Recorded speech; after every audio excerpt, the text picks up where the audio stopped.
जग बदल घालूनी घाव सांगून गेले मला भीमराव. जग बदल घालूनी घाव सांगून गेले मला भीमराव. नमस्कार. भारत हा एक सर्वात तरुण देश आहे असं नेहमी अभिमानाने सांगितलं जातं. म्हणजे भारतामध्ये तरुणांची संख्या ही भारतीय लोकसंख्येमध्ये एक प्रमाण म्हणून विचार केला तर खूपच जास्ती आहे, हा त्याचा एक अर्थ असतो.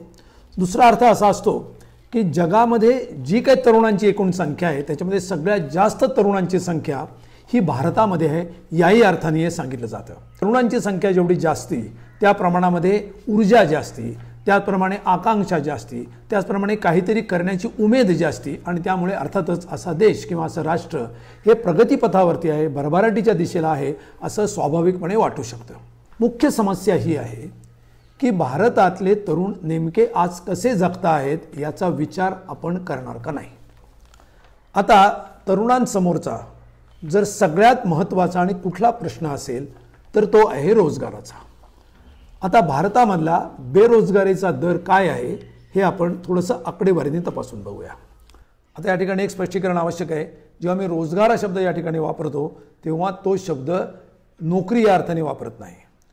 प्रत्यक्ष गरीब शेतकरी एखादा शेती करत असेल, शेतकरी असेल तर तोही तिथं त्याला त्या ठिकाणी रोजगार आहे असंच आपण या अर्थानेच आपण तो शब्द वापरतो आहोत.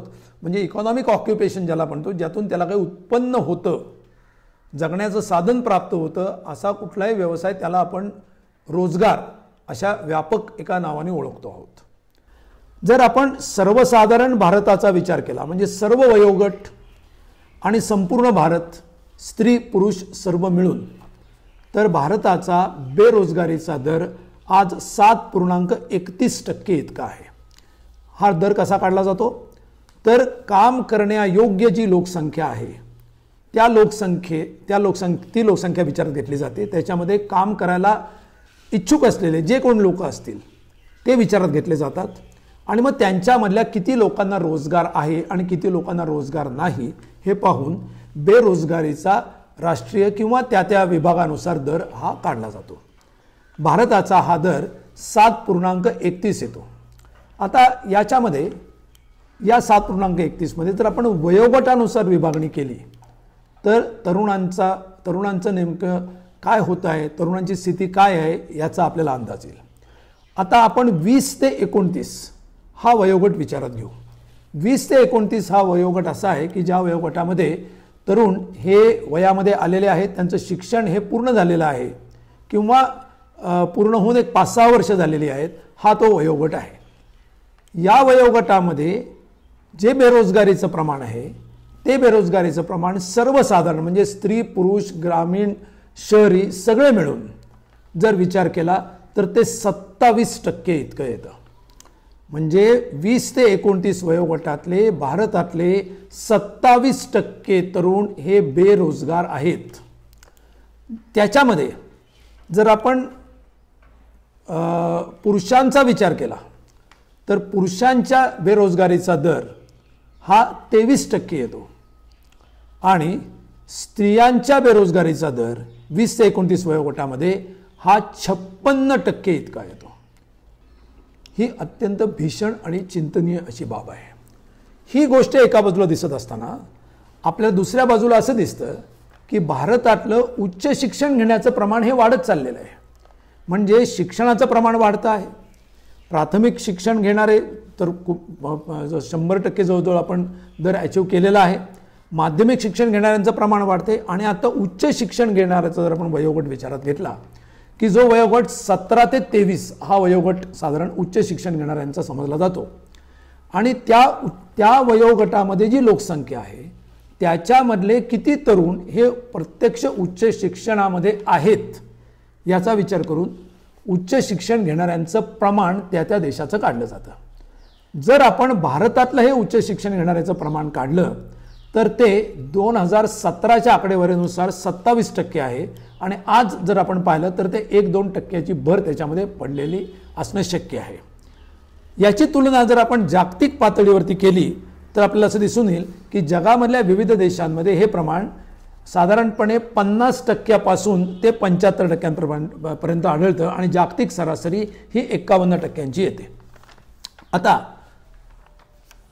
उच्च शिक्षणाचं प्रमाण एका बाजूला वाढणं निश्चितपणे स्वागतार्ह अशी गोष्ट आहे.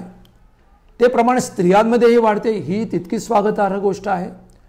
कारण उच्च शिक्षणामध्ये स्त्री आणि पुरुष यांची जर आपण तुलना केली जवळपास ते तुल्य होण्याच्या म्हणजे तुल्य संख्य ज्याला आपण म्हणतो असे होण्याच्या दिशेने जात आहेत. पण दुसऱ्या बाजूला या मुलींनी जेव्हा जर शिक्षण घेतलं, त्या ग्रॅज्युएट झाल्या, तर त्यांचं काय होतं आहे हे चित्र आपल्याला मगाशच्या या संख्येमधून दिसतं. आणि त्याच्याहीपेक्षा पुढे जाऊन जर आपण पाहिलं म्हणजे सर्वसाधारण स्वरूपामध्ये उच्च शिक्षण घेणाऱ्यांचं काय होते, स्त्रियांच्या बाबतीमध्ये उच्च शिक्षण घेतल्यानंतर त्यांना रोजगारच मिळत नाही, तसाही रोजगार मिळत नाही. आणि उच्च शिक्षण घेतल्यानंतर तर मिळणं अधिकच कठीण होतं. कारण उच्च शिक्षण घेतल्यानंतर ज्या प्रकारचा रोजगार, ज्या प्रकारचं शिक्षण घेतलेलं आहे त्या प्रकारच्या शिक्षणासाठी अर्थातच कोणालाही वाटेल की त्या प्रकारचा रोजगार मला मिळावा आणि त्या प्रकारचा रोजगार त्यांना उपलब्ध नसतो. तशी सामाजिक परिस्थिती नसते. इंजिनियर असेल मुलगी तर तिला इंजिनिअरिंगचं काम करायला घरून प्रतिबंध केला जातो. कारखान्यामध्ये त्यांना स्वीकारलं जात नाही. कारखान्यामध्ये जर त्या काम करायला गेल्या तर त्यांना रात्रपाळीला काम करता येत नाही, त्यांना टूर्स किंवा प्रवास करता येत नाही. त्या सेल्स किंवा मार्केटिंगमध्ये गेल्या तर त्यांना एका गावाहून दुसऱ्या गावात गेल्या तर त्यांना राहणं शक्य नाही, कारण तशा सुरक्षित सोयी नाहीत, सुरक्षित प्रवासाच्या सोयी नाहीत. यामुळे स्त्रियांचं रोजगारातलं प्रमाण हे अतिशय कमी आहे, उच्च शिक्षणामधलं कितीही जास्त असलं तरी आणि लक्षणीय असलं तरी. आता आपण दुसऱ्या एका प्रश्नाचा विचार करू की शिक्षणाचं प्रमाण सर्वसाधारणपणे वाढतं आहे, स्त्रियांमध्येही वाढतं आहे, चांगली गोष्ट आहे. परंतु हे जे उच्च शिक्षण घेतलेले तरुण तरुणी आहेत त्यांच्या रोजगाराचं काय होतंय? जर आपण हाच 20 ते 29 वयोगट घेतला आणि त्याच्यामध्ये ग्रॅज्युएट्स म्हणजे ज्यांनी पदवी प्राप्त केलेली आहे त्यांची बेरोजगारी किती आहे हे जर प्रमाण आपण पाहिलं तर आपल्याला असं दिसून येईल की जे ग्रॅज्युएट झालेले आहेत आणि ज्यांचं वय 20 ते 29 मध्ये आहे अशापैकी जवळजवळ 63% लोक, 63% तरुण हे बेरोजगार आहेत. आणि ओव्हरऑल एकंदर ग्रॅज्युएट्समध्ये बेरोजगारांचं प्रमाण जर पाहिलं वयोगट निरपेक्ष कोणत्याही वयोगटामधले असले तरी तर ती संख्या म्हणजे तो आकडा 19% इतका आहे. म्हणजे एकूण ग्रॅज्युएट्सपैकी 19% हे बेरोजगार आहेत. हेच प्रमाण तुम्ही 10वी-12वी झालेल्यांच्या मध्ये म्हणजे जास्तीत जास्त शिक्षण त्यांचं 10वी-12वी झालेलं आहे अशांमधला एकंदर बेरोजगारीचा जर दर काढलात तर तो 10.3% येतो. 6वी ते 9वी शिक्षण घेतलेले आहेत त्यांचं काढलं तर 1.5% येतो. आणि मगाशी मी सांगितलं तसं एका विशिष्ट वयोगटामधल्या ग्रॅज्युएट्सचा विचार केला तर त्यांचं बेरोजगारीचं प्रमाण 63% इतकं जास्त येतं. याचा अर्थ काय होतो? याचा अर्थ असा होतो की उच्च शिक्षण घेतल्यानंतर जेवढं तुम्ही जास्त उच्च शिक्षण घ्याल तेवढी तुमची बेरोजगार होण्याची शक्यता, संभाव्यता ही वाढत चाललेली आहे. म्हणजे शिक्षण कमी असेल तर कुठल्या ना कुठल्या प्रकारचा रोजगार मिळतो आणि शिक्षण जास्ती असेल तर बेरोजगार राहावं लागतं. म्हणजे अशा प्रकारे शिक्षण आणि रोजगार याचा सांधा तुटलेला आहे. आणि हीच नेमकी अत्यंत गंभीर अशी विचार करण्यासारखी गोष्ट आहे. भारतामधल्या उच्च शिक्षणाचं प्रमाण वाढत जाणं, भारतामधली लोकसंख्या ही अधिकाधिक तरुण होत जाणं आणि भारतामधला एकंदर बेरोजगारांची संख्या आणि बेरोजगारीचं प्रमाण वाढत जाणं या तिन्ही गोष्टींचा जर एकत्रित विचार केला तर मुख्य निष्कर्ष निघतो तो हा की भारतामधला शिक्षण, रोजगार आणि आर्थिक प्रक्रिया किंवा विकास ज्याला आपण म्हणतो त्यांचा सांधा हा पूर्णपणे निखळलेला आहे. हे एकमेकांच्या निरपेक्ष काम करत आहेत. शिक्षणाचा संबंध रोजगाराशी नाही, रोजगाराचा संबंध शिक्षणाशी नाही आणि दोन्हीचा संबंध विकासाशी नाही, आर्थिक प्रक्रियेशी नाही. अशा बेरोजगारीच्या प्रश्नाचं फक्त वर्णन करणं पुरेसं नाही आहे. त्याचा दाह लोकांना कसा होतो, विशेषतः तरुणांना कसा जाचतो, कुटुंबामध्ये तो कुठल्या प्रकारच्या समस्या निर्माण करतो हे बघणं सुद्धा तितकंच महत्त्वाचं आहे. आपल्याला असं दिसेल की आज UPSC आणि MPSCच्या परीक्षेला बसणाऱ्या विद्यार्थ्यांचं प्रमाण हे वायुवेगाने वाढते, म्हणजे दरवर्षी त्याच्यामध्ये काही पटीची भर पडते आहे. आपल्याला असं दिसेल की UPSCच्या जागा असतात 1000 किंवा त्याच्यापेक्षा कमी किंवा कदाचित 100 जास्ती. त्या 1000 जागांसाठी 10 लाखापेक्षा जास्त विद्यार्थी सगळ्या देशामध्ये अर्ज भरतात आणि परीक्षा देतात.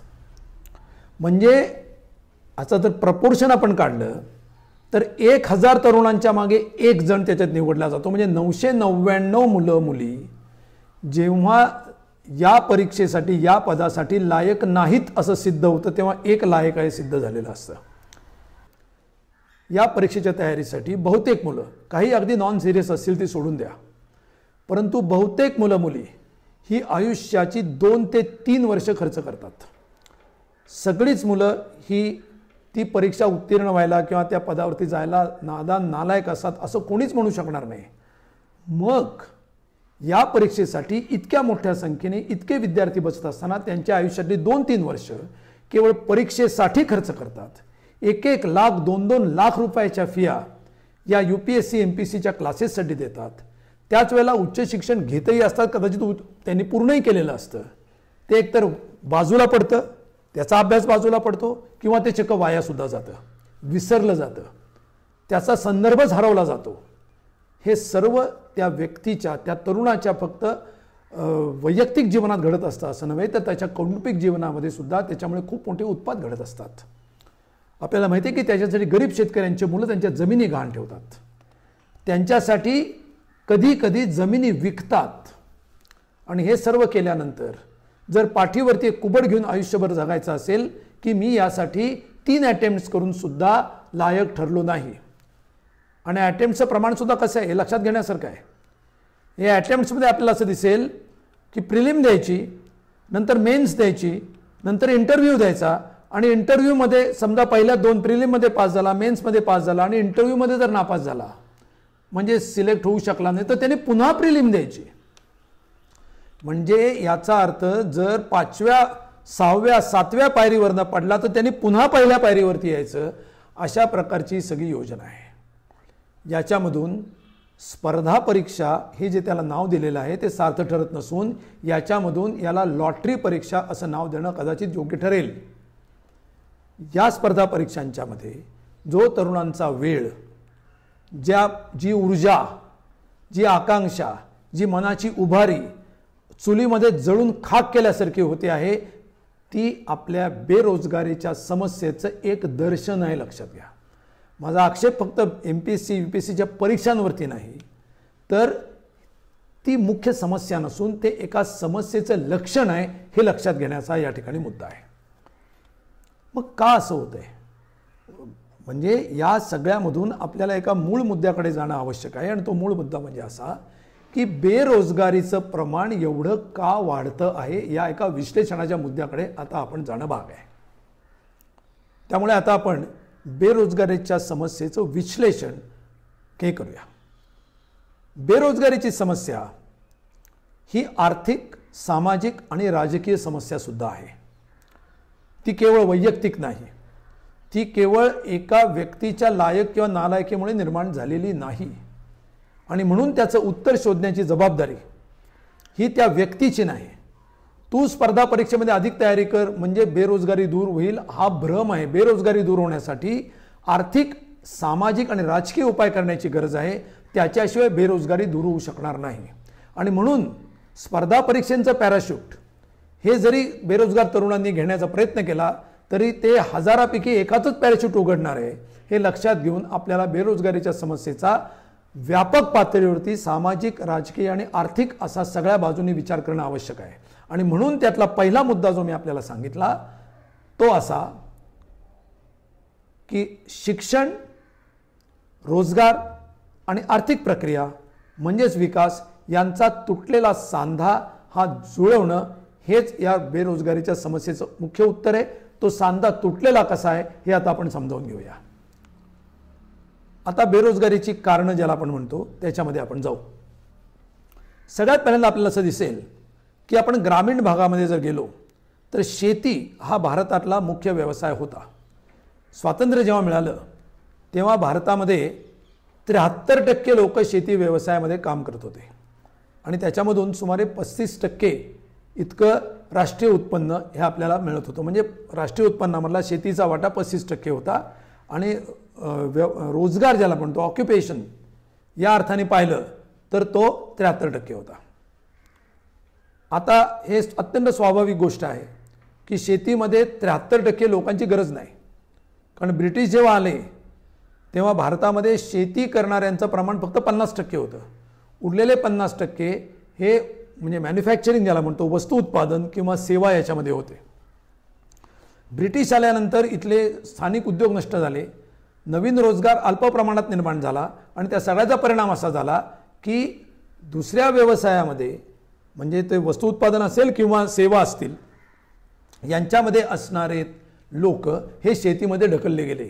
म्हणजे त्यांना तिथं रोजगार मिळाला असं नाही, तर तिथे अर्ध रोजगार किंवा ज्याला आपण कन्सिल्ड अनएम्प्लॉयमेंट म्हणतो या स्वरूपामध्ये ते जगायला लागले. म्हणजे 73% लोक, निष्कर्ष असा की ब्रिटिश गेले तेव्हा 73% लोक जे शेती करतात असं आपण म्हणत होतो ते प्रत्यक्षामध्ये त्यांना शेतीत रोजगार नव्हताच.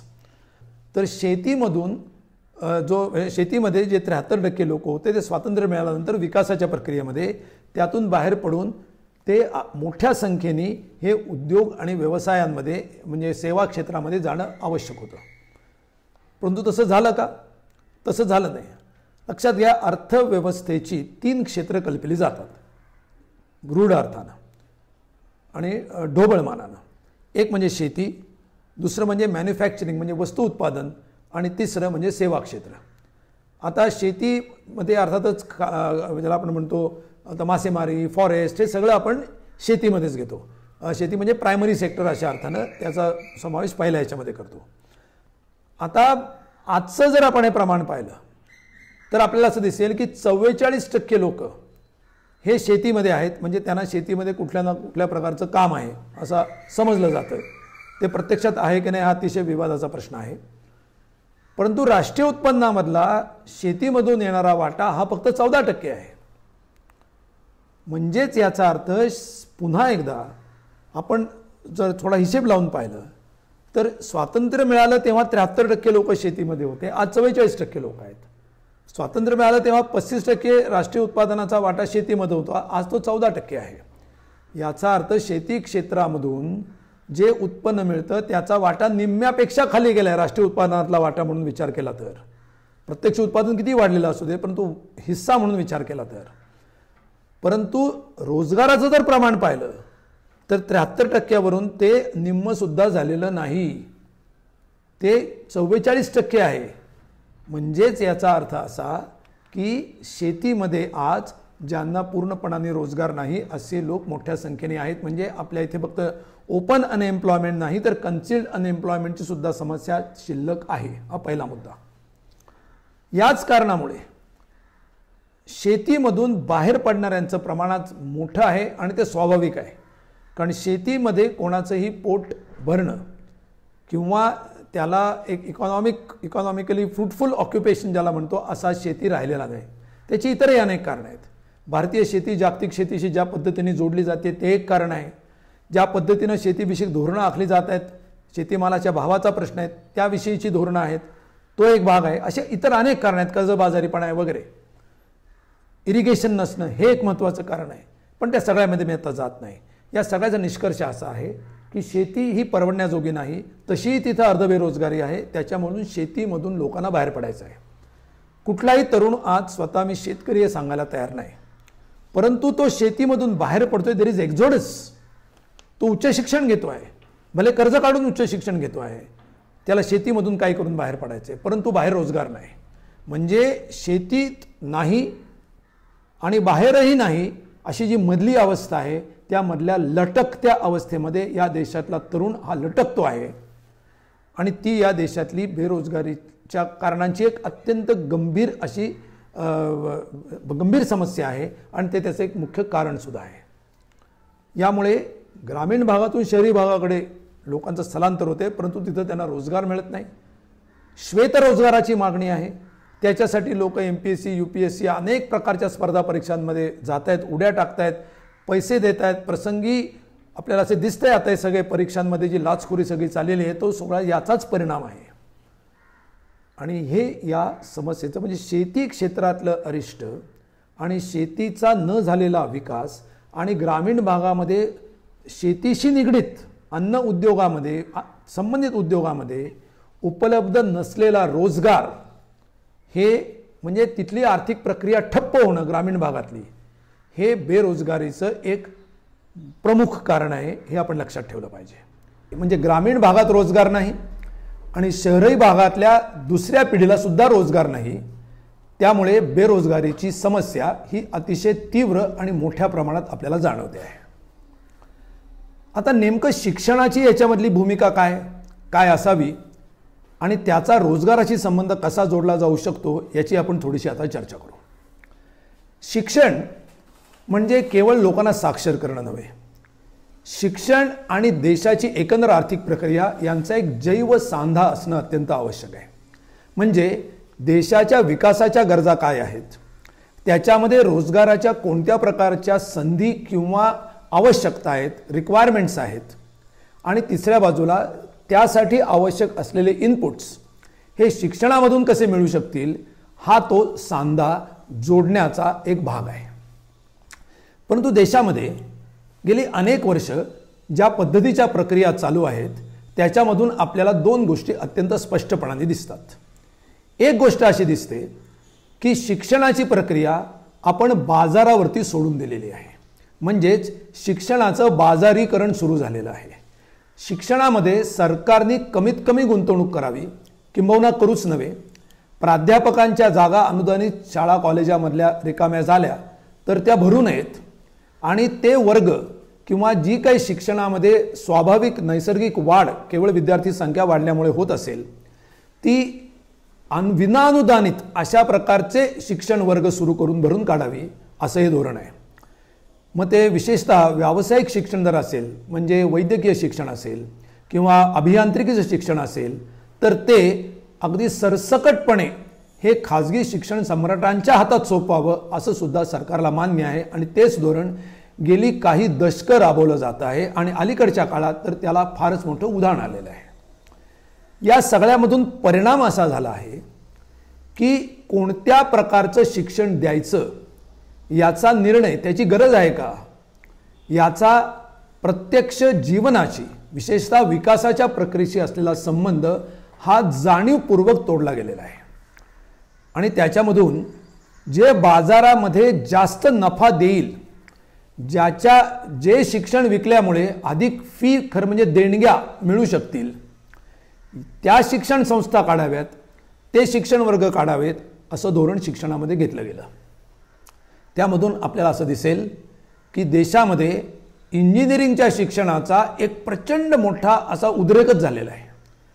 अखिल भारतीय तंत्र शिक्षण परिषदेच्या एका अहवालामध्ये 2018च्या अहवालामध्ये अखिल भारतीय तंत्र शिक्षण परिषद म्हणते की यातली 800 महाविद्यालय बंद करून टाकावी या लायकीची आहेत.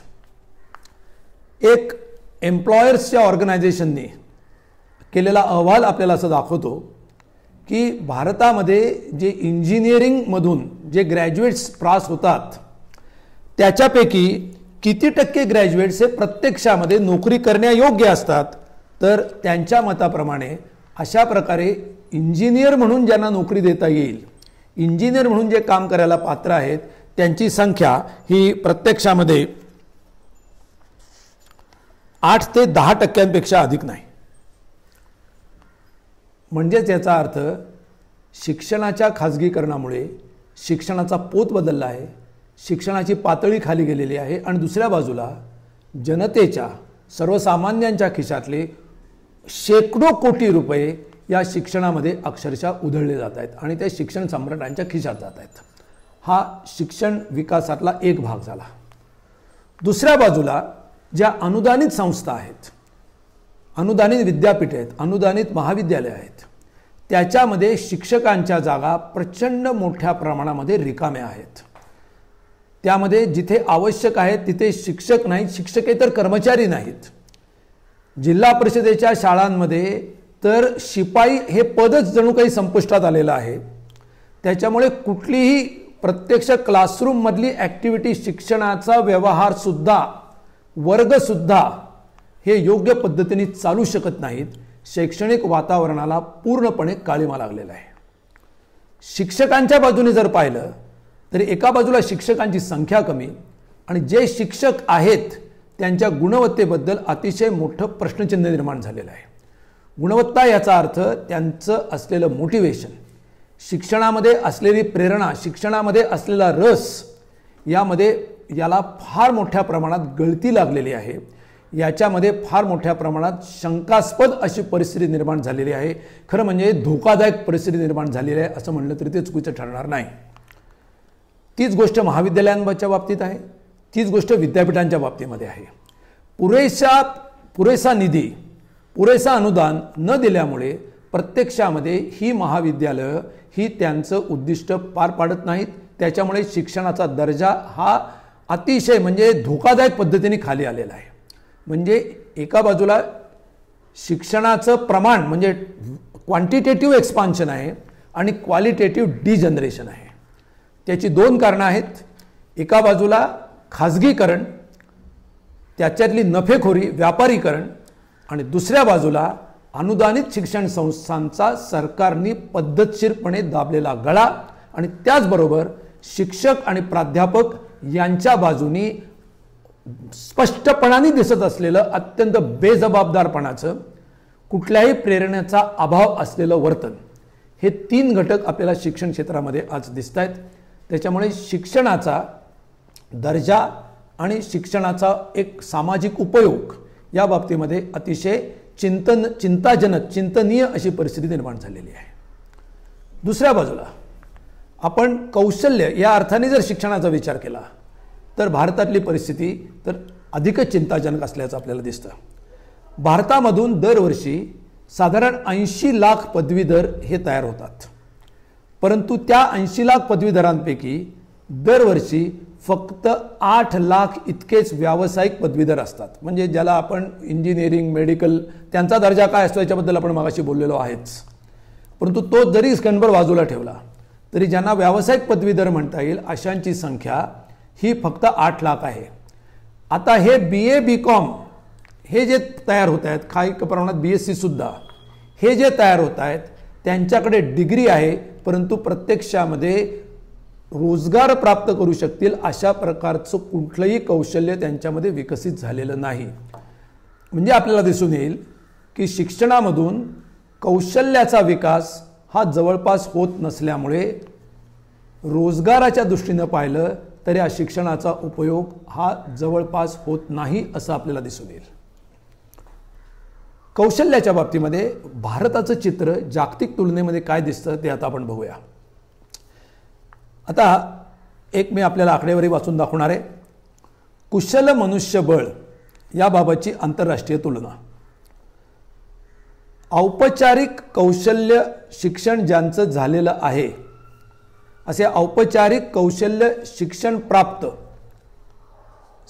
लोक किंवा तरुण हे किती असतात एकूण आपल्या सगळ्या रोजगारामध्ये, काम करणाऱ्या लोकसंख्येमध्ये, याची एक आकडेवारी आपल्याला समोर उपलब्ध आहे. अमेरिकेमध्ये औपचारिक कौशल्याचं शिक्षण ज्यांना प्राप्त झालेलं आहे त्यांच्या अशा मनुष्यबळाचं शेकडा प्रमाण म्हणजे एकूण मनुष्यबळामध्ये त्यांचं प्रमाण हे 52% असतं. ब्रिटनमध्ये ते 58% आहे, जर्मनीमध्ये 75% आहे, जपानमध्ये 80% आहे, चीनमध्ये 24% आहे आणि भारतामध्ये ते फक्त 2.2% आहे. आणि यामध्ये भारताच्या बाबतीमध्ये अनौपचारिकरित्या ज्यांना कौशल्याचं शिक्षण प्राप्त झालेलं आहे यांची जर संख्या मिसळली तर हे प्रमाण 10% जाऊ शकतं. म्हणजे शेजारचा चीन जो विकसनशील देश आहे तो 24%, आपण अनौपचारिक जरी घेतलं तरी 10%, इतकी दयनीय अशी परिस्थिती कौशल्याच्या बाबतीमध्ये देशाची आहे. म्हणजे शिक्षणाचा विस्तार, शिक्षणाचा दर्जा, शिक्षणामधून मिळणारं कौशल्य आणि कुशल मनुष्यबळ प्रत्यक्षामध्ये काम करणारं या सगळ्याचा जर आलेख काढला तर भारताच्या बाबतीमध्ये शिक्षण, कौशल्य आणि रोजगार यांच्यामधला सांधा पूर्णपणे निखळलेला आहे, हे आपल्याला अगदी स्पष्टपणाने दिसून येईल. ज्या देशामध्ये, भारतासारखा विकसनशील देश, ज्या देशामध्ये विकासाची प्रक्रिया ही गतिमान करणं अत्यंत आवश्यक आहे, कारण आपण औद्योगिक विकासाच्या बाबतीमध्ये ब्रिटिशांच्या वासाहतिक सत्तेमुळे 100 वर्ष तरी कमीत कमी मागे होतो. आणि आज जरी ते अंतर 100 वर्ष एवढं राहिलेलं नसलं तरीचा औद्योगिक विस्ताराच्या बाबतीमध्ये आपण औद्योगिकरणाचा किमान टप्पासुद्धा अजून पूर्ण केलेला नाही. आणि म्हणूनच देशामध्ये शेतीमध्ये काम करणाऱ्या लोकांचं प्रमाण अजूनही 44% आहे, की जेव्हा राष्ट्रीय उत्पन्नामधला त्यांचा वाटा फक्त 14% आहे. पण या औद्योगिकरणाची दिशा ही काय असावी? विकासाच्या मूलभूत संधी, सामाजिक विकास आणि शिक्षण याची दिशा काय असावी याचं नियोजन सरकारनी आणि सरकारनीच केलं पाहिजे.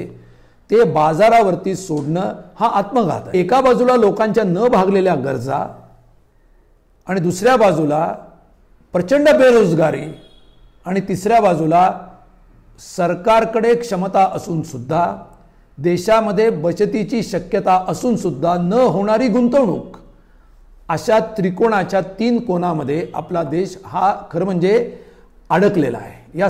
हा एक सापळा तयार झालेला आहे, कारण हे 3 बिंदू एकमेकांना भेटायलाच तयार नाहीत. विकासाच्या प्रक्रियेमध्ये सरकारने खाजगी क्षेत्राच्या हातात सर्व तारू दिल्यामुळे, ज्या क्षेत्रामध्ये मागणी आहे तिथेच गुंतवणूक होत असल्यामुळे, ज्या वस्तूंचं उत्पादन मोठ्या प्रमाणात होऊ शकेल तिथे खरं म्हणजे गुंतवणूकच होत नाही. आणि परिणामी भारतामध्ये बेरोजगारी ही वाढण्यामध्ये त्याचा परिणाम होतो आहे.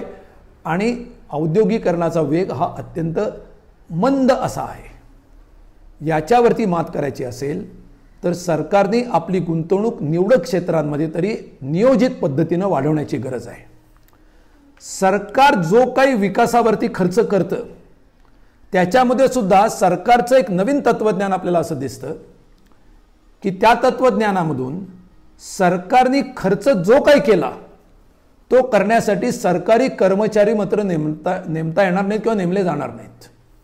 हा एक नवीन घटनाक्रम ज्याला आपण म्हणतो, एक नवीन विचारसरणी आपल्याला गेले अनेक वर्ष देशामध्ये असलेली दिसते.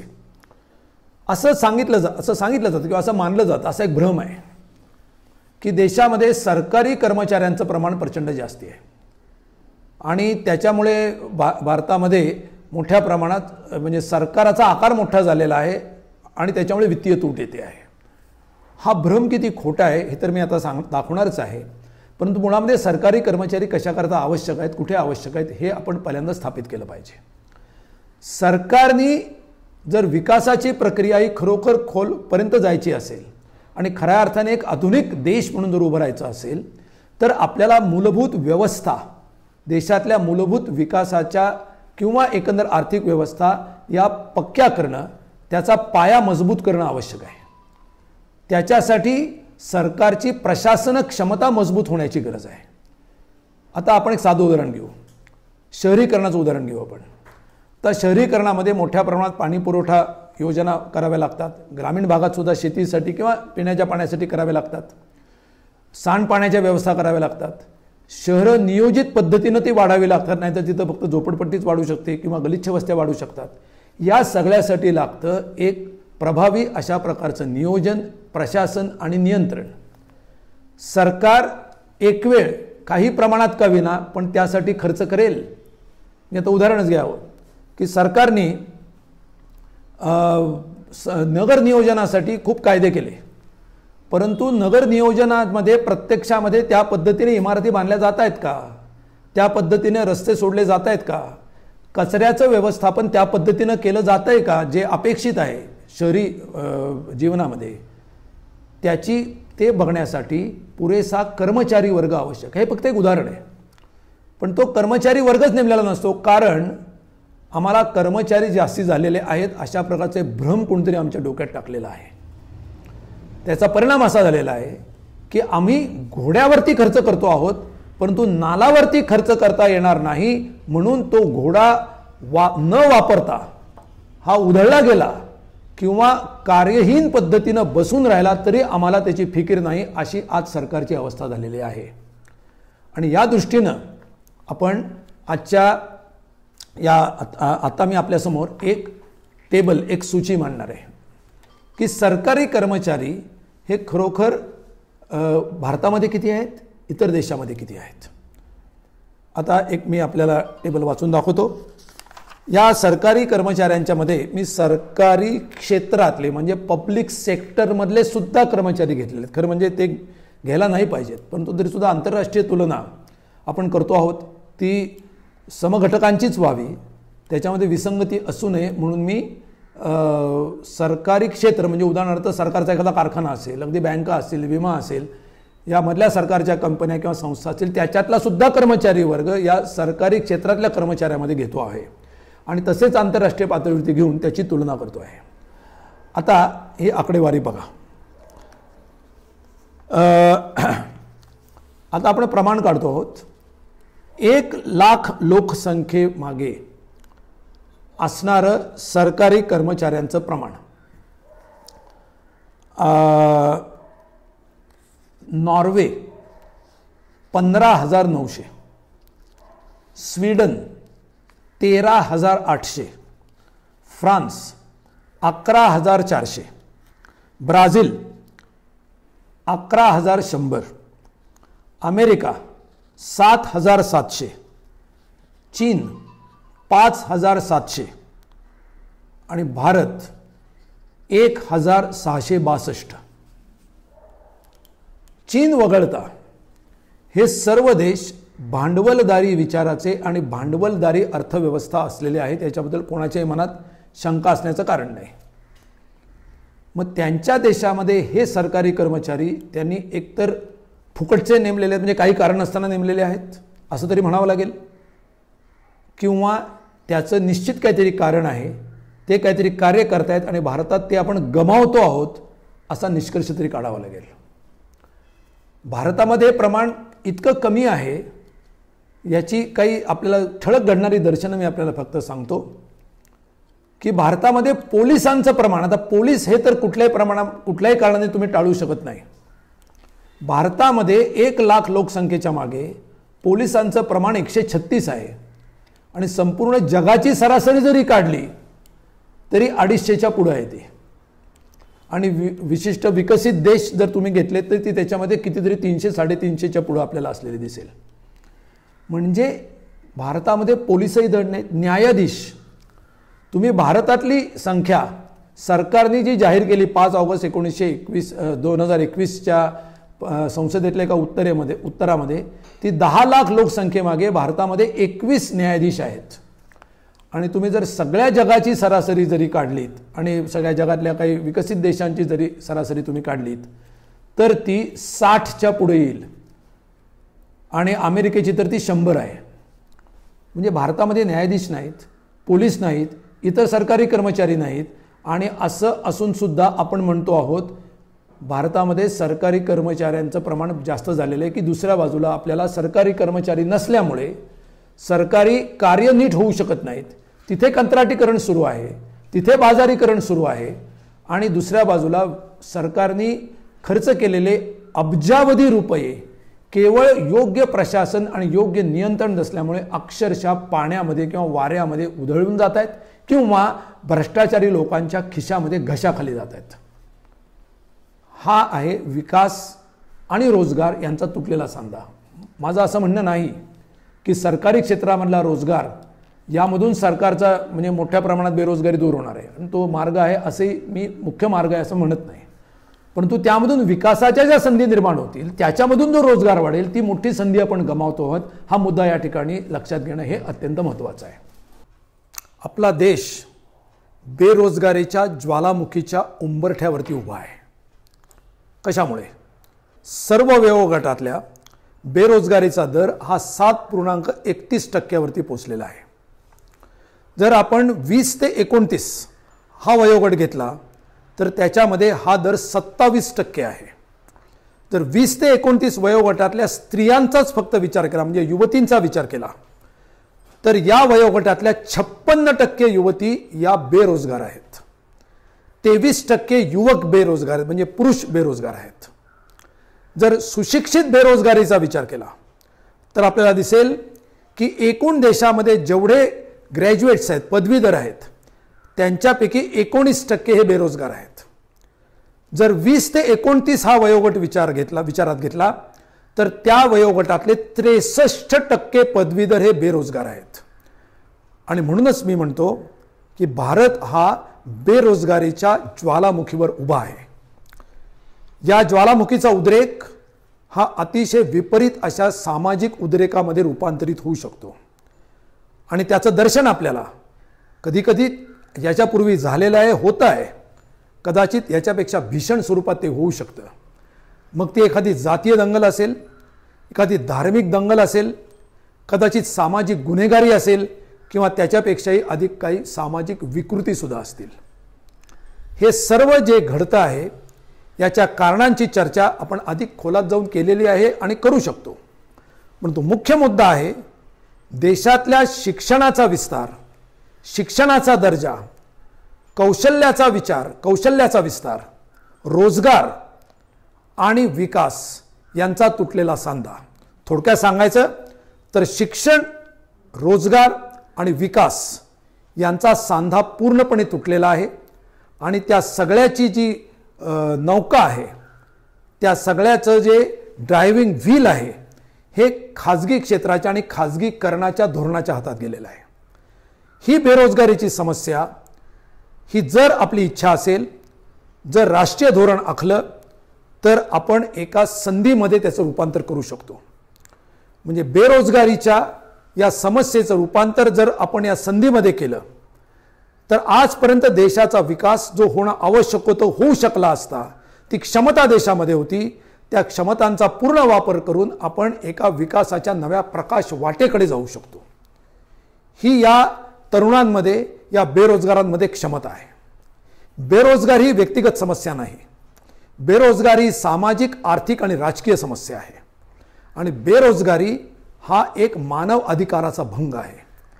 कारण ज्या माणसाला आपण त्याच्याकडे क्षमता असून सुद्धा काम देऊ शकत नाही, रोजगार देऊ शकत नाही, याचा अर्थ आपण त्याला सामाजिकदृष्ट्या बहिष्कृत करणं असाच होतो.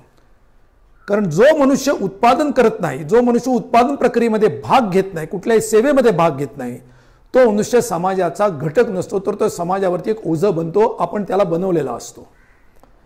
या अवस्थेमधून जर युवकांची सुटका करायची असेल तर आपल्याला एका उपायाचा, पर्यायाचा विचार करावाच लागेल. केवळ प्रश्नाची मांडणी करून मी थांबणार नाही, केवळ विश्लेषण करणं पुरेसं नाही, केवळ अर्थ लावणं पुरेसं नाही, तर त्याच्यावरती मात करणं आणि ती परिस्थिती बदलणं महत्त्वाचं असतं. आणि म्हणूनच एक शक्य कोटीतली व्यवहार्य, या सरकारला सुद्धा अंमलात आणता येईल अशा प्रकारची एक रोजगार हमी योजना मी आपल्यासमोर प्रस्तावित करतोय.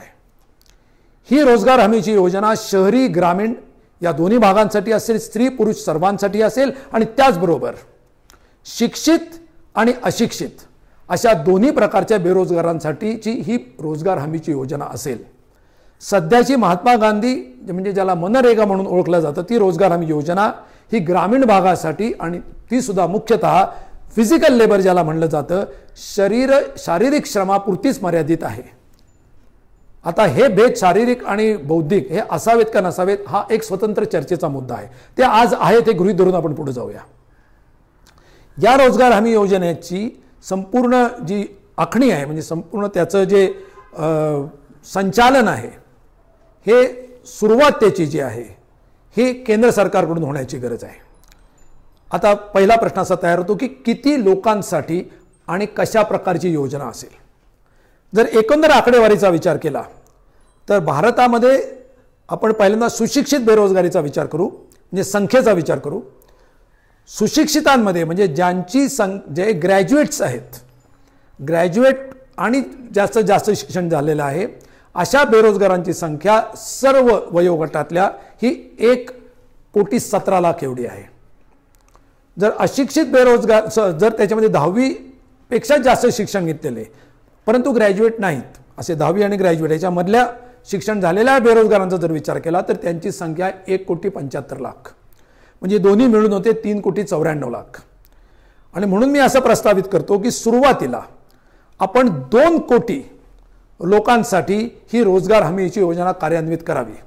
जर ही योजना कार्यान्वित केली तर कदाचित उरलेल्यांसाठी ती करावीच लागणार नाही, कारण त्याच्यामधून जे काही परिणाम संभवतील, परिणाम ज्या अर्थव्यवस्थेला आणि एकंदर विकासाच्या प्रक्रियेला जी गती मिळेल त्याच्यामधून रोजगार आपोआपच तयार होईल. सरकारला कुठलाच रोजगार देण्याची गरज पडणार नाही.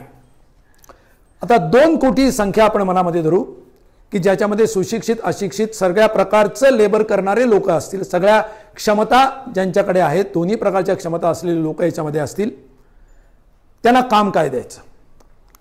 मी असं प्रस्तावित करतो आहे की एकंदर विकासाच्या प्रक्रियेमध्ये अशा अनेक गॅप्स आहेत, अशा अनेक त्रुटी आहेत, अशा अनेक रिकाम्या जागा आहेत, खाई आहेत, दऱ्या आहेत की ज्या भरून काढण्यासाठी आपल्याला सुशिक्षितांची गरज आहे, त्याचप्रमाणे फिजिकल लेबरची सुद्धा गरज आहे. आणि त्या ठिकाणी रोजगाराच्या फार मोठ्या संधी आहेत. आपण काही त्याची उदाहरणं बघूया. आपण लक्षात घ्या, ही फक्त उदाहरणं आहेत, ही सर्वंकष यादी नाही. ही यादी किती मोठी वाढवता येईल आणि त्याच्यासाठी आपल्या सगळ्यांच्याच विचारशक्तीची गरज आहे. आपण एक साधं शहरीकरणाचं उदाहरण घेऊ.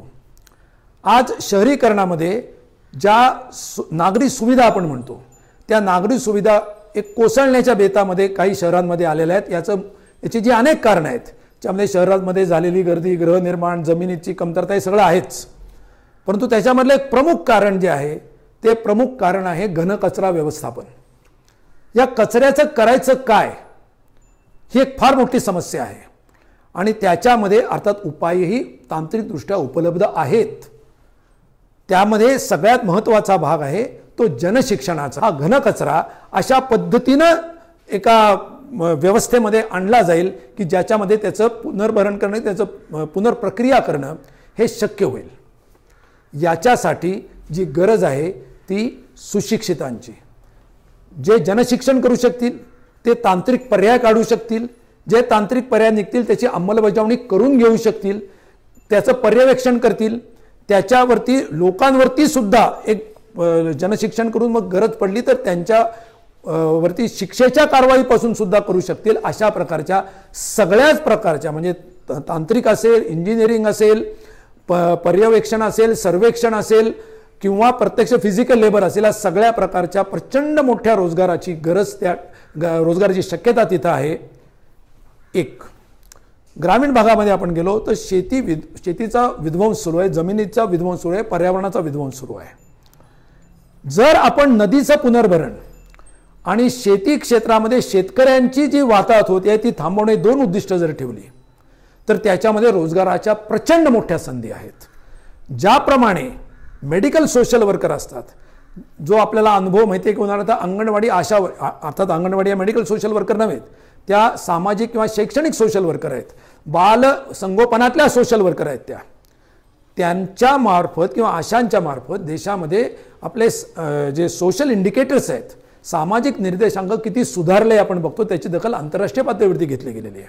जर अशाच प्रकारचे एक पेड सोशल वर्कर्स या रोजगार हमीच्या मार्फत जर आपण पर्यावरणाच्या पुनर्भरणासाठी, मग ते जैववैविध्याचा विषय असेल, एकंदरच वनरक्षणाचा, वनसंवर्धनाचा विषय असेल किंवा शेतीच्या संवर्धनाचा, शेतकऱ्यांची अर्थव्यवस्था सुधारणं, त्यांना योग्य भाव देणं, त्यांना बाजारापर्यंत पोहोचवणं आणि अगदी त्यांच्या शेतापर्यंत जाऊन त्यांच्यामध्ये आणि सरकारच्या योजनांमध्ये, त्यांच्यामध्ये आणि पीक विम्यासारख्या योजनांमध्ये एक दुवा म्हणून काम करणं, याच्यामध्ये फार मोठ्या रोजगाराच्या संधी आहेत की जिथं शिक्षित अशिक्षित सगळ्यांनाच रोजगार मिळू शकतो. अशी खूप उदाहरणे देता येतील. या सगळ्यांची मी यादी सांगून आपला वेळ घेऊ इच्छित नाही. याच्यासाठी खूप अभ्यास करावा लागेल. त्याचबरोबर यामध्ये एक मोठ्या प्रमाणात ज्याला आपण स्टार्टअप म्हणजे एंटरप्रेन्योरशिपला सुद्धा मोठा वाव असू शकतो. जर याच्यामध्ये कोणी स्टार्टअप येत असतील, जर तरुण याच्यामध्ये येत असतील आणि थोडंफार भांडवल ते कर्ज रूपात स्वतः घेऊ शकत असतील तर सरकारने त्यांना ही हमी द्यावी की 2 वर्षासाठी आम्ही तुम्हाला मोफत मॅनपॉवर म्हणजे मनुष्यबळ पुरवू, म्हणजे तंत्रशिक्षित असेल किंवा फिजिकल लेबर सुद्धा करणारा असेल, ही हमी जर सरकारने घेतली तर स्टार्टअपमध्ये पैसे घालायला, थोडे कर्ज घ्यायला, थोडा धोका पत्करायला लोक तयार होतील, तरुण तयार होतील. अशा अनेक प्रकारे जे त्याच्यामध्ये तांत्रिक पर्याय सुचवणं, त्याचं इंजिनिअरिंग काही घडवणं, काही मॉडेल्स घडवणं, याच्यामध्ये सुद्धा मोठा रोजगार उपलब्ध होऊ शकतो. त्याच्यामध्ये सुद्धा सरकारने या रोजगार हमी योजनेचं एक्सटेन्शन या विस्तारीकरण करता येईल सरकारने ते केलं पाहिजे. शाळा शिक्षण आहे. शिक्षणामध्ये आज आपल्याला माहिती आहे की शिक्षकांना वाटेल त्या कामाला झोंपलं जातं. गावातली डुकरं मोजण्यापासून ते मतदारांपर्यंत सर्व प्रकारची कामं, मतदानांपर्यंत सगळी कामं शिक्षकांना करावी लागतात. का या ठिकाणी आपण या सुशिक्षित बेरोजगारांचा वापर करू नये? या सगळ्याचा जर एकत्रित विचार केला तर 2 कोटी लोकांना असा प्रॉडक्टिव्ह आणि देशाच्या विकासाला एक नवीन दिशा देणारा रोजगार देणं अगदी सहज शक्य आहे. या योजनेमधून 2 वर्षासाठी ह्या रोजगार हमी योजनेचा लाभ या युवकांना देण्याची हमी सरकारने घ्यावी. त्यांना दर दिवशी आजच्या किंमत पातळीला मी धरून बोलतोय 600 रुपये इतका मोबदला हा त्यांना दर दिवशी कामासाठी मिळाला पाहिजे. वर्षातून 300 दिवस त्यांना काम द्यावं लागेल. आज सगळ्याचा जर टोटल विचार केला तर साधारण 2 लाख रुपये हे त्यांच्या वेतनाचा मोबदल्याचा जे मान आहे ते 2 लाख रुपये प्रत्येकी होईल वर्षाचं. त्याच्यामध्ये जर आपण त्यांना लागणाऱ्या साधनांचा जर विचार केला तर ती साधनं साधारणपणे एका व्यक्तीला रोजगार देण्यासाठी त्याला काही साधनं पुरवावी लागतील. साधनं म्हणजे फक्त कुदळ फावडी नव्हेत. त्याला कदाचित एखादा संगणक, एखादा कॅल्क्युलेटर किंवा सर्व्हे करण्यासाठी काही वाहनं घ्यावी लागतील. या सगळ्याचा जर एकत्रित आपण विचार केला, काही ऑफिसेस तयार करावे लागतील, या सगळ्यांचा जर एकत्रित विचार केला तर प्रति व्यक्ती 50,000 रुपये ही साधन निर्मिती किंवा साधनांचा पुरवठा याच्यासाठी ठेवावे लागतील. म्हणजे अशा प्रकारे आपण 2.5 लाख रुपये हे प्रत्येक व्यक्तीच्या म्हणजे एका युवकाच्या रोजगारासाठी आपण 2.5 लाख रुपयाचा निधी हा त्याच्यामध्ये ठेवणं आवश्यक आहे. असे 2 कोटी लोक जर असतील असा जर आपण विचार केला तर टोटल खर्च आपल्याला 5 लाख कोटी रुपयाचा देशाला येईल. 5 लाख कोटी रुपयाच्या खर्चामध्ये जे या टेबलमध्ये मी दाखवलेलं आहे ती 2 कोटी लोकांचा रोजगार त्याची हमी सरकार वर्षाला 5 लाख कोटी रुपयाच्या तरतुदीमधून घेऊ शकते, त्याच्यामध्ये लागणाऱ्या साधनांच्या सहित. प्रश्न असा येईल की हे पैसे किंवा निधी आणायचा कुठून आणि कोणी? मी आपल्याला सुरुवातीला सांगितलं की देशामध्ये कर उत्पन्न वाढवण्याची क्षमता फक्त केंद्र सरकारमध्ये आहे. राज्य सरकारांकडे ते अधिकार पूर्वीही नव्हते आणि आता तर अजिबातच नाहीत, कारण वस्तू आणि सेवा कराच्या निर्मितीनंतर. त्यामुळे ही मुख्य जबाबदारी केंद्र सरकारने घ्यायची आहे. केवळ केंद्र सरकारवरती टाकायची म्हणून नाही, तर केंद्र सरकारच्या हातात घटनात्मक अधिकार आहेत म्हणूनच. कुठनं येतील हे पैसे? सगळ्यात पहिला आपल्याला असं क्षेत्र शोधावं लागेल की ज्या क्षेत्रावरती जर अधिक कर लावले किंवा कर वसुली अधिक केली तर देशाच्या विकास प्रक्रियेवरती किंवा अर्थव्यवस्थेवरती त्याचा विपरीत परिणाम होणार नाही, उलट झाला तर सकारात्मकच परिणाम होईल. अशीच क्षेत्र आणि विभाग आपल्याला शोधावे लागतील. त्याचा विचार मी असा केला आहे की या देशामध्ये आज देशाला न परवडणारी अत्यंत विपरीत विघातक अशी म्हणजे स्टॉक मार्केटवरती शेअर बाजारामधली सट्टेबाजी सुरू आहे. या सट्टेबाजीचा कितीही खोलात जाऊन जरी विचार केला, त्याचे संभाव्य फायदे सुद्धा विचारात घेतले तरी सुद्धा आजच्या घडीला भारतामध्ये जी स्टॉक मार्केटवरती सट्टेबाजी चालू आहे त्याचा वर्णन फक्त जुगार या शब्दातच केलं जाऊ शकतं. त्याच्या एक्सेसिव्ह पार्टबद्दल बोलतोय मी, संपूर्ण स्टॉक मार्केटबद्दल नव्हे. याचा विचार करून मी त्या विषयामध्ये आता खोलात जात नाही, पण स्वतंत्रपणे त्याच्याबद्दल नक्की बोलता येईल आपल्याला. आपण असं म्हणू शकतो की सिक्युरिटी ट्रान्झॅक्शन टॅक्स, ज्या टॅक्सचं वार्षिक कर उत्पन्न मागच्या वर्षीचं जर पाहिलं तर फक्त 12,000 कोटी रुपये आहे. या वर्षीची प्रचंड वाढलेली सट्टेबाजी विचारात घेतली तर ते आजच्या डिसेंबरपर्यंत 17,000 कोटीपर्यंत गेलं होतं. उरलेला काळ लक्षात घेतला तर 20,000 कोटीपर्यंत जाईल. परंतु त्या सिक्युरिटी ट्रान्झॅक्शन टॅक्सचं स्ट्रक्चर इतकं विपरीत आहे की ज्याच्यामुळे सगळ्यात जास्त सट्टेबाजीचा जो स्टॉक मार्केट व्यवहाराचा प्रकार आहे त्याला सगळ्यात कमी कर आहे. तो जर उरलेल्या सेक्शनवरती जेवढा आहे म्हणजे डिलिव्हरी सेक्शनला जेवढा आहे तेवढाच जर तो कर आकारला तर हे उत्पन्न 1 लाख कोटी रुपयापर्यंत वर्षाला जाऊ शकतं. आणि ते गेल्यामुळे जर थोडी सट्टेबाजी कमी होणार असेल तरी हरकत नाही. ती इतकी पण कमी होणार नाही की हे कर उत्पन्नाचे जे आकडे मी देतो ते चुकीचे ठरतील, पण तो निश्चितपणाने काही कमी होईल आणि ते देशाला चांगलं असेल. कारण देशाची अत्यंत महत्त्वाची बहुमूल्य अशी बचत जी सट्टेबाजीमध्ये वाया जाते आहे ती त्याच्यामुळे जाणार नाही, ती उत्पादक कामामध्ये येण्याची संभाव्यता वाढेल. हा पहिला मुद्दा. 1,00,000 कोटी रुपये from security transaction tax. Number 2, गेल्या 2 वर्षामध्ये म्हणजे करोनाच्या आधीचं बोलतोय मी, केंद्र सरकारने कोणत्याही मागणीशिवाय, कोणत्याही आवश्यकतेशिवाय, केवळ काही कॉर्पोरेट्सना खुश करायचं म्हणून कॉर्पोरेट टॅक्समध्ये 1,45,000 कोटी रुपयाच्या सवलती पत्रकार परिषद घेऊन जाहीर केल्या, संसदेमध्ये नव्हे, त्याच्या नंतर संसदेत मान्यता घेतली. त्यामुळे कॉर्पोरेट टॅक्सचा दर हा 30% 25%, कुठे 22.5% असा आलेला आहे. काही तथाकथित अमुक कंपन्यांना तमुक कंपन्यांना असं त्याला काहीतरी गोंडस जरी सवलतीचं स्वरूप दिलेलं असलं तरी प्रत्यक्षामध्ये तो सगळ्याच कंपन्यांना उपलब्ध आहे अशी परिस्थिती आहे. त्यामधून हे जे सरकारचं कर उत्पन्न बुडालेलं आहे ते 1,45,000 कोटी रुपये सरकार निश्चितपणे स्वतःच्या उत्पन्नात वाढ करू शकतं, ते मागच्या लेवलला ते आणू शकतं. हा दुसरा सोर्स झाला. तिसरा अत्यंत महत्त्वाचा सोर्स, करोनाच्या काळामध्ये आमचे लाखो गरीब आणि मध्यमवर्गीय काही त्यातले दारिद्र्य रेषेच्या खाली ढकलले गेले, परंतु त्याच वेळेला देशातल्या अब्जाधीशांची संख्या दुप्पट झाली. या ओव्हर रिच असे जे अब्जाधीश आहेत त्यांच्या वेल्थवरती सरकारने पुन्हा टॅक्स सुरू केला पाहिजे.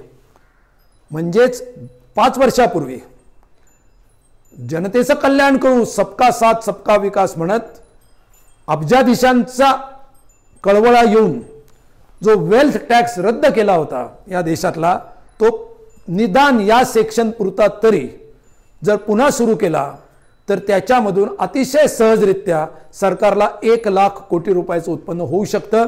त्याचा तपशील अर्थातच स्वतंत्रपणे चर्चेमध्ये मांडला जाऊ शकतो, तुम्ही मांडू शकतो, परंतु आता या संवादामध्ये तो इतका मोठा देणं आवश्यक नाही किंवा त्याच्यामुळे याची लांबी उगाच वाढण्याची शक्यता आहे.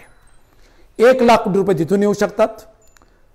तिसरा, जर देशाबाहेर जे इलिसिट फायनान्स फ्लोज ज्याला म्हणतात, ते इलिसिट फायनान्स फ्लोज बेकायदेशीररित्या देशाबाहेर चाललेला कर बुडवेगिरीचा पैसा, जो देशाबाहेर गेलेला काळा पैसा परत आणू अशा प्रकारच्या वल्गना आणि बकवास सत्तेवरती येण्यापूर्वी या देशाच्या पंतप्रधानांनी केलेला होता, त्याच्यातला 10% जरी प्रत्यक्षामध्ये आणला आणि येऊ शकतो तशा प्रकारच्या कायदेशीर संधी सुविधा उपलब्ध आहेत. तशी माहिती उपलब्ध होते आहे, जी माहिती पनामा पेपर्समधून, पॅन्डोरा बॉक्समधून पत्रकारांना उपलब्ध होते, ती आमच्या करयंत्रणेला उपलब्ध होत नाही, याच्यावर कोणीच विश्वास ठेवू शकणार नाही. जर ती यंत्रणा योग्य रीतीने कामाला लावली तर निदान कमीत कमी 1,00,000 कोटी रुपयाचं जादा उत्पन्न देशाला नक्कीच मिळू शकतं. याशिवाय राज्यांवरती काही जबाबदारी टाकण्याची गरज आहे, आणि ती म्हणजे ज्या राज्यांनी प्रोफेशनल टॅक्स लावलेला नाही त्यांनी तो लावावा. जे प्रोफेशनल टॅक्स लावतात, कारण प्रोफेशनल टॅक्स हा एक डायरेक्ट टॅक्स आहे, तो त्याची एक मर्यादा आहे, ती घटनेच्याच 7व्या शेड्यूलमध्ये दिलेली आहे आणि ती सध्या 3,000 रुपये वार्षिक आहे. जर राज्यांना, आणि तो राज्यांनाच लावण्याचा अधिकार आहे, जर हा प्रोफेशनल टॅक्स व्यवसाय कर ची मर्यादा 3,000वरून जर 10,000पर्यंत वाढवली वार्षिक, आणि जर त्याच्यामध्ये स्तरीकरण करून विशिष्ट उत्पन्न, विशिष्ट व्यवसाय यांच्यासाठी तो जास्त, इतरांसाठी कदाचित माफ, असं जर सर्व त्याचं विभाजन केलं तर कुठलाही सामाजिक अन्याय होऊ न देता राज्य सरकारं, या सगळ्यामधून सगळी राज्य सरकारं मिळून याच्यामध्ये, या योजनेमध्ये 1,00,000 कोटी रुपयाचं कॉन्ट्रीब्युशन नक्की करू शकतात. या सगळ्याची बेरीज अर्थातच 5,00,000 कोटीच्या वरती जाते आहे, परंतु या सगळ्याचा जरी थोडासा डिस्काउंटेड जरी विचार केला तरी अशा पद्धतीनं 5,00,000 कोटी रुपये वर्षाला उभे करणं या देशातल्या इतक्या प्रचंड बेरोजगारीच्या समस्येसाठी ही अजिबात मोठी रक्कम नाही. किंबहुना ती आपली अत्यंत महत्त्वाचा असा राष्ट्रीय अग्रक्रम असायला हवा, आणि म्हणूनच ही योजना मी प्रस्तावित करतोय. या योजनेमध्ये अजून बराच तपशील भरण्याची गरज आहे. ही एक फक्त सूत्र आहे, एक विचाराची दिशा आहे. याच्यासाठी अनेक तज्ज्ञांना बसावं लागेल, अनेक अर्थतज्ज्ञांना हे उद्दिष्ट मनामध्ये कायम ठेवून बसावं लागेल. केवळ होणार नाही आणि करायचं नाही, बाजार व्यवस्थेमध्ये असं केलं जात नाही, अशा नकारात्मक बाजारी आणि एका विशिष्ट वर्गासाठी काम करणाऱ्या मानसिकतेमधून नव्हे तर जनकेंद्री मानसिकतेमधून जर अर्थतज्ञाने विचार केला तर याच्यामध्ये बरीच काही भर घालता येईल, घालण्याची गरज आहे. त्याच्यामध्ये इंजिनिअरिंगची मोठ्या प्रमाणात गरज आहे, इंजिनिअरिंग नॉलेजची गरज आहे. IITs याच्यामध्ये मोठ्या प्रमाणात काम करू शकतात. आणि मुख्य म्हणजे जनतेचा दबाव, युवकांचा दबाव, विद्यार्थ्यांचा दबाव याच्यातून वाढला पाहिजे की आम्ही युवक आहोत, आम्ही उद्याची पिढी आहोत. जर आम्हाला तुम्ही सामाजिकदृष्ट्या बहिष्कृत असं बेरोजगारीचं जीवन जर जगायला लावत असाल आणि लागणार असाल तर ते आम्ही ऐकून घेणार नाही. अशी रोजगार हमीची योजना आलीच पाहिजे असं आपण एका मोठ्या व्यापक अशा आंदोलनामधून दाखवून दिलं पाहिजे, हा निर्धार दाखवून दिला पाहिजे. मी आपल्याला असं आवाहन करतो या निमित्तानं की आपण सगळेजण विद्यार्थी, युवक, या देशातले तज्ज्ञ, अर्थतज्ञ, चार्टर्ड अकाउंटंट्स हे सगळे एकत्र बसूया, एकत्र विचार करूया. गावापासून शहरापासून प्रत्येक ठिकाणी याच्या कार्यशाळा घेऊ आणि त्या आधारावरती एक वेल थॉट आउट, एक पूर्ण विचार केलेली परंतु पूर्ण जनशक्तीचा आधार आणि पाठिंबा असलेली अशी एक मोठी चळवळ निर्माण करू, मागणी निर्माण करू. आणि त्याची सुरुवात माझी अशी अपेक्षा राहील की या देशाच्या सरकारने अर्थसंकल्पामधून तरी करावी. केली नाही, अर्थात ते करणार नाही आणि एवढी मोठी योजना ते अंमलातही आणणार नाही. त्यासाठी आपल्याला वर्षभराचा कार्यक्रम, वर्षभराची मोठी चळवळ करावी लागेल. आणि मग कदाचित असं आपण म्हणू शकू, अब की बार सिर्फ रोजगार. कोणीही दुसऱ्या कारणासाठी आम्हाला भडकवण्याचा प्रयत्न करू नये. एका सकारात्मक योजनेवरती, एका सकारात्मक पर्यायावरती आपण एकत्र येऊ आणि या देशाला आणि सर्व समाजाला विकासाच्या नव्या प्रकाशवाटेवरती घेऊन जाऊ असं आवाहन मी आपल्याला करतो आणि या ठिकाणी थांबतो.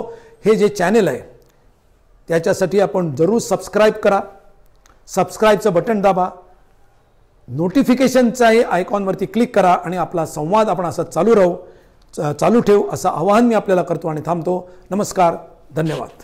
गिरीच्या या चिखलात, गुलामगिरीच्या या चिखलात ऋतून बसला का ऐरावत, ऋतून बसला का ऐरावत. अंग झाडून निघ बाहेरी, घे बिन